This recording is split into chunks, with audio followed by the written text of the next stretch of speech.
Hello and thank you so very much for being here. This is your favorite Murtad, and this time around we have a very special guest. Guys, I know you guys have been waiting for so long from the last 1.5 year to get Dr. J. Smith back on the show. And today we have the opportunity to finally get him to come back from his busy schedule. This live stream was rescheduled from Tuesday to today, so let's not waste any time. So let us invite Hadrat Dr. J. Smith, sallallahu alaihi wasallam. How are you, brother? God bless you, and thanks for coming here. Adam, good to be on your show. Good to be on your channel. Thanks for welcoming me. It sounds like you've really got everything up and running. Looks like we're going to have a good time. Amen to that. Absolutely, absolutely. And our people are so excited. I can see people are sharing it, people are liking it. And guys, retweet, retweet. Let's get all the Twitter kings come here as well. So, Dr. J. Smith, thank you once again for being here. We had some basic study that we did almost a year and a half ago. Um, and that was beautiful. That was beautiful. You ran one page of your presentation for almost 1.5 hours. And that one page had so much information, so much depth, and a lot of people loved it. What are you going to explain today in general before you could go into your deep study of the topic? Yeah, the topic we're going to do today is how historical is Muhammad? And of course, this is a topic that not many people like to touch. It's very volatile. You can see why. I think Adam, that you can pretty much confront the Quran and take on the Quran, and you're not going to get too much kickback. You're going to get some, but not many people are going to say too much. You can confront Allah, the same thing. You can say that He is not the true God, and you can even give support for others that would claim, or even some difficulties with what Allah has done in history. But when you touch Muhammad, if you touch Muhammad, it gets visceral, and this is why most people don't like to take on Muhammad. I'm one of those. I don't usually like to take on Muhammad, and it's been only in this year really that I have been taking on Muhammad historically. And so something has happened though this year that I wanted to refer to that happened about 5 months ago. And that's why I want to bring this up again. And this is some statements that were made by two very well reputable Muslim scholars. You know who they are, Dr. Shabir Ali and Dr. Yasir Qadhi. Ooh, Shabir Ali and Yasir Qadhi. Wow, they just cannot stop giving, seems like. Give some background. Who is Shabir Ali and who is Dr. Yasir Qadhi? Shabir Ali is a PhD professor in Canada, and he has a couple of channels as well. And one of the beautiful part was that when I was a Muslim, and I was trying to become a little bit of a moderate Muslim as compared to what I was in Pakistan. I started listening to him, and I loved him. I loved him. And then we had some issues, and somehow in my journey, I figured out Quran is the perfect word of Allah, and that's my rock, and hadiths can be bad. So I became what I call right now is Ahlul Choice Pro Max. So Ahl means the people of, choice means I would choose whatever hadith I want to, and Pro Max because I never had any argument why I'm choosing it, except that I like this one and I don't like that one. So these are my own terminology that I introduced is Ahlul Choice and Ahlul Choice Pros and Ahlul Choice Pro Max. So I became the Ahlul Choice Pro Max, and the top level of it. So and then somehow I saw your debate with Dr.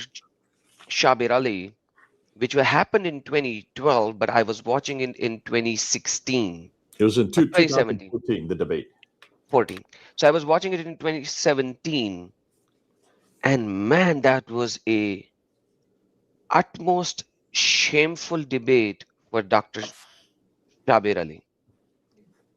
You spoke for the first 30 minutes in your opening, and the only thing Shabir Ali has to give is the miracle of 19 for his 30 minutes. And you came in and you just said one single sentence, and the whole argument of Shabir went down the drain. And your sentence was, Mr. Shabir, which Quran are you referring to when you're giving the miracle of 19. That is called the classical debate between Jabir Ali and Dr. J. Smith.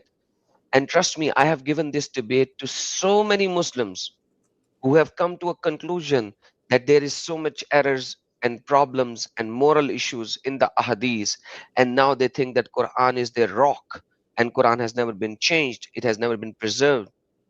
I have given this debate to so many of them, and through this debate, you have no idea, Dr. J. Smith, how many of the Pakistani and Indian Muslims have realized that Islam has nothing to stand on. So I will thank you once again for this beautiful debate. All of your work is on one side, and that one single debate holds heavy on the other side. Let me just say that. That is how much I regard that debate. Well, thank you so much. And listen, that was 11 years ago. That debate was on the Quran. And again, much of what we did in that debate, just looking at the 6 manuscripts, I don't think he was prepared for that. I don't think he had heard about these manuscripts. He wasn't aware of the variants in the consonantal text in these manuscripts. And so in many respects, I felt kind of sorry, because the only thing he could fall back on is the miracle of the number 19. These set of verses with these set of verses, you get 19. These set of verses with these set of verses, you get 19, 19, 19. I remember going back afterwards and just looking at his rebuttal, and that argument took actually 19 minutes. And I think that was more the miracle, that he only took 19 minutes to basically not say anything about what the whole debate was about. And in some respects, this is why the historical critique, which I love and which I have been using, and which I started back in 1995 with Dr. Jamal Badawi on the whole notion: can Islam, can it stand historically? Is it sound historically? Do they have a book that was written just like what we have today, that was compiled in a place called Mecca, Medina, those 2 cities, all 114 surahs in our hands today that we can look at? And the answer is obviously no. Can they even have a place called Mecca that existed, the same Mecca that exists today? Did it exist in the 7th century? Is there any reference to it prior or even during that century? And the answer is no. And then, of course, the one that's most contentious is, what about the man himself? If there's no Mecca, then which Muhammad are we talking about? Because he was born there. That's where he spent 52 years before he moved to Medina. He received the Meccan revelations there. So Mecca, if Mecca is no longer in existence, then which Muhammad are we talking about? Obviously, there could be many Muhammads in the 7th century, but which is the one we're talking about? Because in order for Muhammad to have existed, the Muhammad of Islam requires 4 things.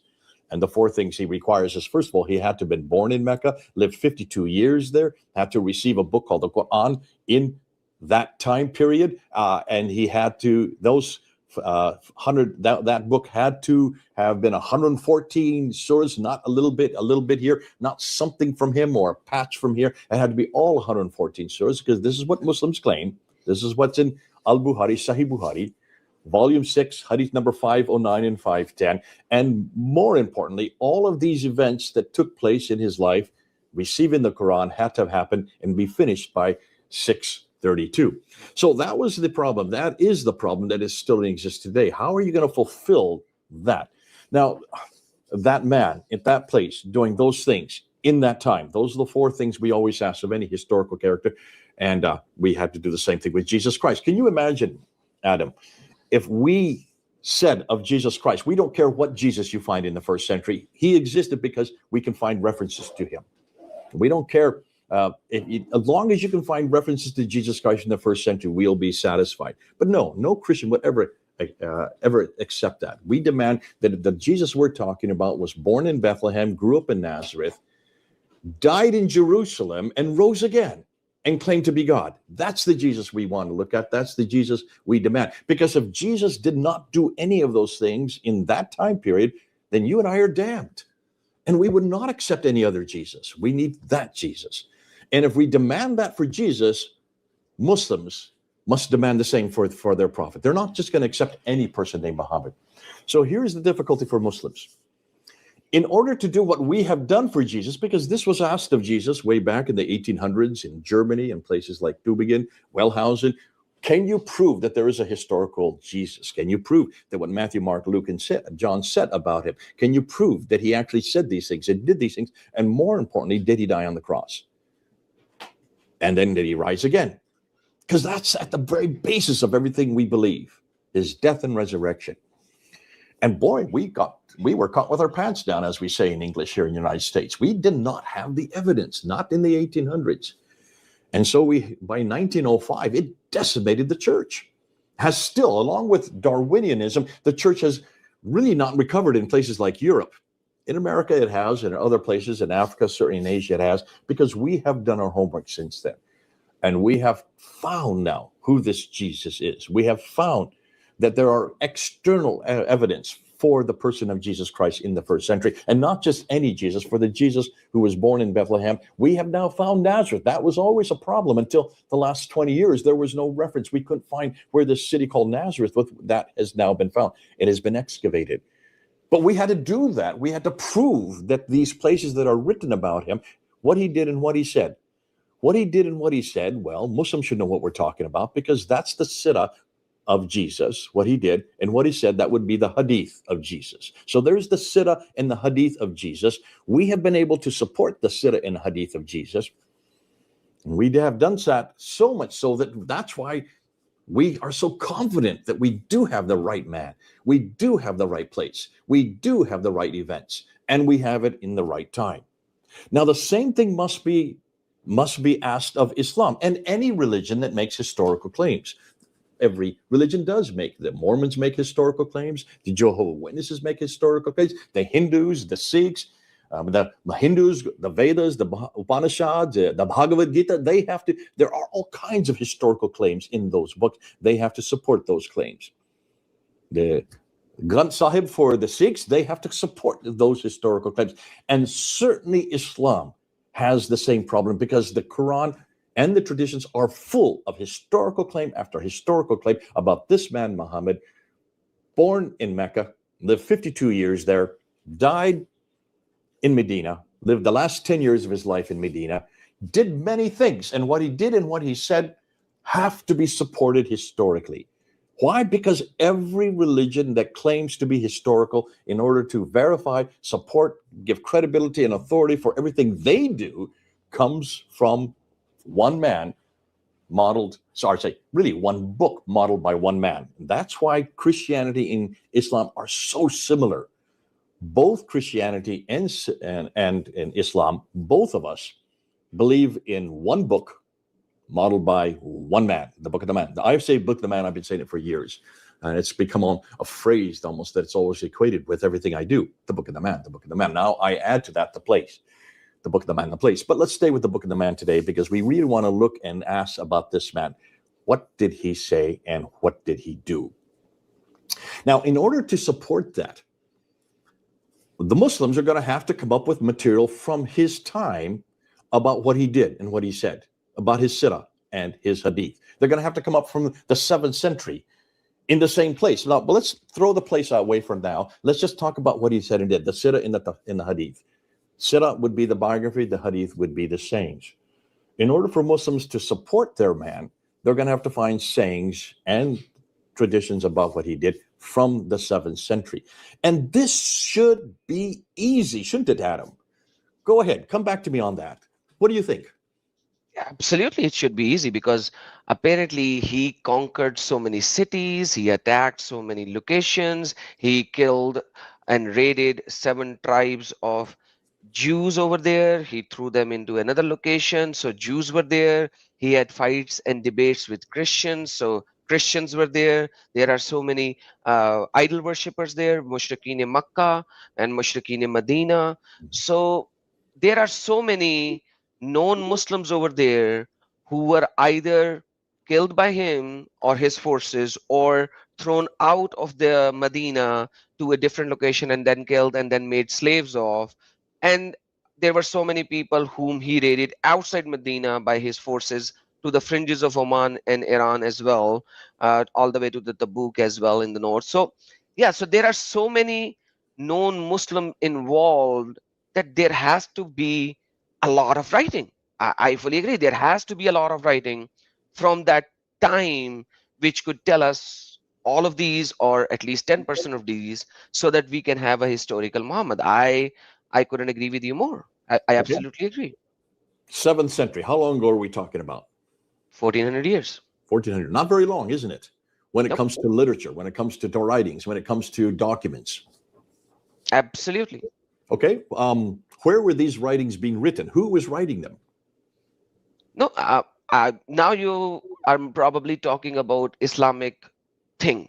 I would say Who would you want to be writing these things about what everyone. Muhammad did? Like, imagine if the Jews have been persecuted like this by Muhammad, they should be writing that as well. Jews are very keen on writing stuff, right? So Okay. they should be writing it as well. If the Christians are being persecuted by him, even the Christian came to Medina and asked Muhammad to have a dialogue with him, and Muhammad said, no, let's bring all your people and your mother and your sister and your daughter and my daughter, and let's get the curse upon each other. So they went, they're like, we are not going to swear by Allah to do a curse. So we are here for a debate, not for cursing. So they should be writing this as well, that we went there, we challenged this prophet. So I would say they should be writing on almost every single area. So it should be parchments, it should be stone carving, because okay, we went there, this is the stone, we won that, and so on and so forth. Based on the historical literature, we know that stone carving and parchments or leaflets, they are all being used at that particular time, or leather skin. So I'm not confining my evidence to Islamic scriptures. I want to expand the horizon to the non-Muslims as well, to figure out Muhammad of that Okay. area. One step further. Like, that's great what you're saying. Let's just move it even back. We know that the Sirah and the Hadith of Jesus were written by companions who were with him. Yes, We would call them Sahaba. That's the word that is given by Muslims, the Sahaba, the companions of Muhammad, the companions of Jesus, right? The Sahaba. So Matthew and John would be Sahaba, right? yes, Mark and Luke would be Tabi'un, would be the second generation. absolutely. They got it from the Sahaba. Paul as Correct. well. They would be Tabi'un, right? Paul would be Sahabi, because he actually saw Jesus Christ with his own eyes, because he was persecuting Christians. So maybe, okay, you can put him in the Tabiun, because he wasn't there I in don't reality recall at that Paul time. ever seeing Jesus physically, but Yeah. he certainly received the Holy Spirit out in the desert. But certainly, let's just put him in Tabi'un because he comes later. Okay. He wasn't really there to see what Jesus did and said. But Matthew and John were. There, So they would be yes, Sahaba. So let's put Matthew and John as Sahaba, and let's put Mark, Luke, and others. Oh, Peter would be also a Sahaba, but let's yes. and Paul, let's put them Tabi'un just for clarification, okay? All right. So we have Sahaba, we have Tabi'un, and they wrote down immediately what they heard and what they saw, right? Absolutely. At least within their lifetime, obviously, not immediately, but within their lifetime. Yeah, because they were writing it. So I would say immediately, because they were writing it. Well, When we did know they that John publish was it? here about 50 Yeah. years later, so he was in. Yeah, when did they publish it? Means when did they actually give it out to the people? That's a separate thing. But so I would say, assume that they were writing in something, keeping their notes before they would write the book. Okay, so you would agree that we do have written material written by the Sahaba and the Tabi'un of Jesus Christ. Absolutely. And I would suggest that the Lord purposely made sure they wrote because of the discussion that's happening today. We're going to get to that. Wow. Let's ask of Islam. Where are their Sahaba? Where are their Tabi'un? Who are their Sahaba? Who are their Tabi'un? Give me some names. Abu Bakr, Umar, Uthman, Ali, Abu Huraira, So these Abbas. these are people of substantial means. These are people quite wealthy. Yes, and they were the Sahabi of Muhammad and very close friends. Yeah. Ubay ibn Ka'ab, Ubay Ibn ibn Ka'ab, yeah. Mas'ud, Ibn Masud. Abu Musa. These are all Zaid ibn Thabit. What was Zaid ibn Thabit's responsibility? What was his task? Who was he? He was the scribe of Muhammad as well, and he would Scribes. So what do scribes do? write down what the king or prophet is saying. And how many secretaries did Muhammad have? According to what the traditions tell us. Do you know the name? Do you know the number? I know three of them by heart, but not all of them. I have not done study on that. We now have the names of 65 secretaries of Ooh, wow, 65. I can wow. send them to you. Nonetheless, what is evident is that there was lots of writing at that time, right? We do know that Understood? the Quran was written immediately after Muhammad died by Zayd ibn Thabit. Am I correct? In between 632 and Absolutely, 634. So certainly there is a document that was written down, right? And we know absolutely. that 20 years later, it was rewritten again under Uthman, again Zayd ibn Thabit, right? Hmm. So all these men could write, they could read. It was quite a literate society, wasn't it? Absolutely. And these men were in the caliphal courts, which means they would have been quite wealthy. Yes. Is that the case with Matthew, Mark, Luke, and John? No, they were persecuted, they were thrown out, they were living in misery, and Romans and Jews were behind them to figure out every single chance to throw them out. Matthew, Mark, Luke, and John, what kind of material did they write on? The Paper, parchments. parchment, vellum? Yes. Yes. No. They wrote on papyrus. Oh, What is papyrus? Papyrus are interlocking leaves, papyri leaf that you form so that it's the poor man's paper. It's what people who aren't wealthy would have been able to write on. And that's why all of the documents in the New Testament document would have written on papyri. Papyri disintegrate within about 100 years because they get dry and they just crinkle. If you look at any papyri today, they have to be hermetically sealed in museums that to be protected because you don't let them out to the air because they would just crinkle and you would lose them. So papyri don't last very long. But parchment and vellum are made on animal skins. hmm. When you write on animal skins, they're much more durable. If you were to come to London, I would take you down to the Ridback Gallery there in the British Library, and I would show you the Sinaiticus and the Alexandrinus. They're both right next to each other, right in the same room, and they're hermetically sealed. But look at them; they're almost as good today as the day they were written in the 4th and 5th century AD. 4th and 5th century AD. That's 200 to 300 years before the 7th century. We have the entire New Testament. We also have the Vaticanus, which is in Rome, again written on vellum, on animal skins.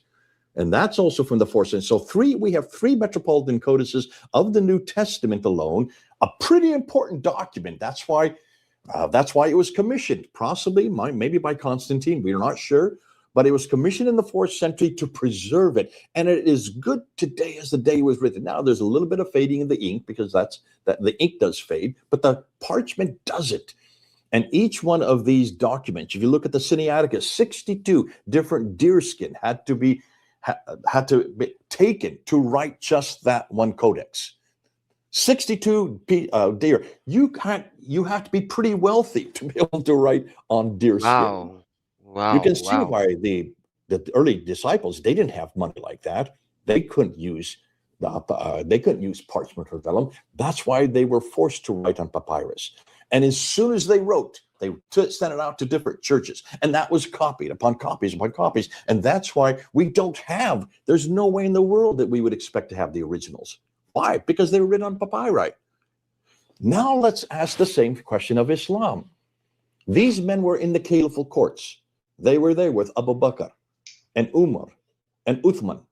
These are caliphs who controlled, well, at that time, all the way from Turkey down to Yemen, from Tripoli all the way to what is today Afghanistan. They controlled a large piece of land. They controlled some of the greatest metropolises. They controlled some of the greatest literary places like Damascus, and they controlled Jerusalem, and they controlled Cairo, and they controlled Ctesiphon, which became Baghdad.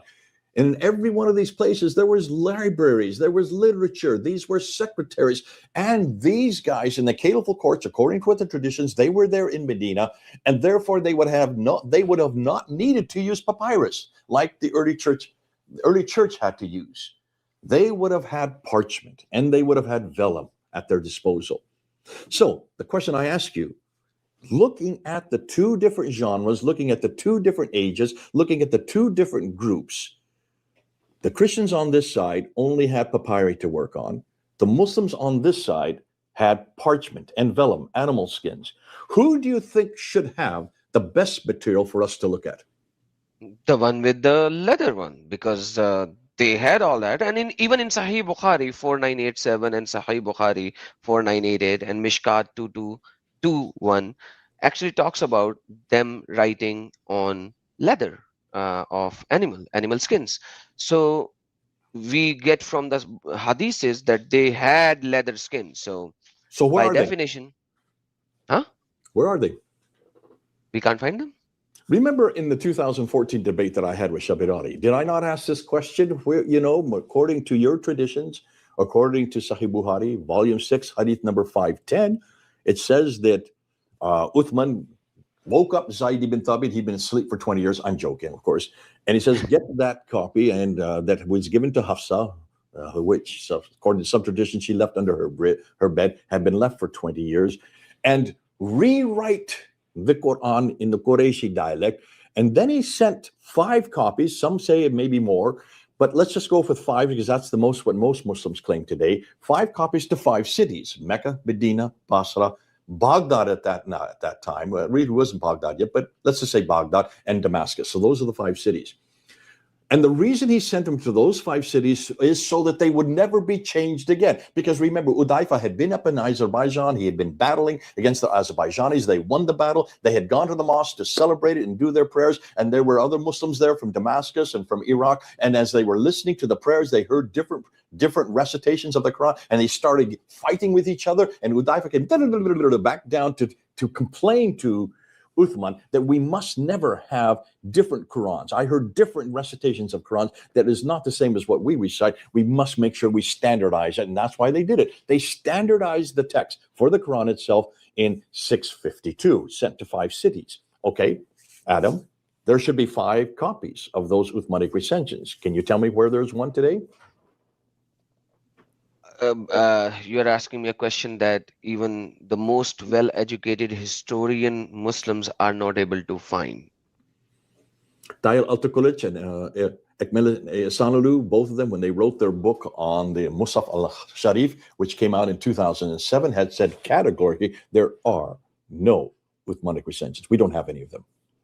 Exactly. So not even a single historian who is even a Muslim was not able to find out these 5 Musafs, which is kind of an amazing. Adam, this is the greatest book in the history of mankind, according to Islam. This is the final revelation. This is the one that just 1,400 years ago was standardized into one text and sent to 5 cities, and they can't find even one of them. Do you see that is very problematic in essence. Those 5 cities I just mentioned, has there been any flood there? Has there been any fires that we know of? Has there been any invasion where they've come and destroyed manuscripts? Could that be the reason? Not all of 5 of them at the same time, and not all of them had that. So Makkah has been attacked. Yes, we know that. Baghdad has been attacked. Being destroyed? No. So what's the excuse? I yet have to figure out the excuse. Ineptitude? Or possibly these never existed for them to preserve. But there's only 1 or 2 propositions. Possibly they were just inept. They didn't know how to preserve the manuscripts. They just weren't paying attention. Or the other possibility is they never existed to begin with. But okay, now let's finish the second issue, because hadith books, such highly regarded as Sahih al-Bukhari. We're getting to that. We're getting to that. Before we get that, just answer this question. Yes, one of the 2, but I don't think the first one is true because of the fact that they know this is the Quranic Musaf, and they know it is supposedly written by Uthman with very care by using the 4 of the most renowned people. So you cannot just say they didn't want to preserve it. They didn't know how to preserve it, because these people have gone to other locations where they have burned the libraries already. So they know how to preserve it. They know that people have been preserving it. They know how to preserve the manuscript. So the first answer is I will reject it, because of the holiness of the Quran. They will preserve it. Even right now, we preserve the paper. If you come to Pakistan, we put it in a leather or clothing and put it there and put it up on a very high place. Whenever we want to read it, we clean up ourselves and then take it out and then read it. So I will disagree with the first point, Can I 100%. make a point? Here Can I come make a point? Hutton's here. Come on over. Yes. I'm just listening from this side. Just a quick point. One of the things Muslim might able to come back to your response is, if you remember, according to Islamic tradition, when they murdered Uthman, just according to tradition. So what was Uthman doing? Reading the Quran. He was reading he was reading the Quran. And Yes. what did they do with the Quran after they murdered Uthman? They played Quran- football. Yes, They played football. with the So, Quran. understanding of Quran is wholly untouchable looks like developed later days or later decades. Okay, so Just a quick comment on that. No, but They like, were very may abusive with may the Quran. may I provide a rebuttal on that, Sister Hatun? Yes, you So, can. because according to Islamic narrative, these people, Go ahead. even though they were proclaiming to be Muslim, but they were munafiq and they were never Muslims. So they played with the Quran because they were kuffar. In reality, they were munafiqs. So they would do that. But my question is, was he reading the Uthmanic manuscript? How do you know he was reading the Uthmanic manuscript? Because when these manuscripts were there, the five major one, do you think? No, my rebuttal wasn't about that. My response was, I think, kind of questioning. Oh, Quran is wholly untouchable. They would, by default, preserve it. Wouldn't fit with the Islamic tradition because, yes, they are seen by one another as not following Islam's fullness, but they are the very family of Muhammad who murdered Uthman. So Muslims are fighting with one another. They are murdering with one another. And like they murdered Uthman and then they didn't even give any attention to his Quran. They just kicked the Quran on the floor stuff. And that was just side comment on that. Jay knows more about those so-called perfectly compiled and copied manuscripts that was being sent to many different cities, magically got lost. Jay knows. It might be beneficial to remember. Articulate says it's unfortunate. It's unfortunate, yeah. It is unfortunate. We don't know why we don't have those Qurans. I pretty well know why, but I'm not going to say it for now because that's not the point. So we've got a problem here. Even with the Quran, they cannot find their original manuscripts and they cannot find those five, and they cannot produce even a little bit of those five. What's second only to the Quran in importance? What's The Prophet second to himself. Quran? The hadiths, the Prophet, the hadiths, and his Sunnah. Okay, so as Muhammad is doing things and as he's saying things, don't you think people would be writing down what he's doing and what he's saying? Yes, they were. You know, you've seen those pictures of Kim Il-sung or the North Korean leader. Have you noticed whenever he's walking around, there's these men with little notebooks writing down everything Yep. he's saying. You notice how they do that even today? Yep.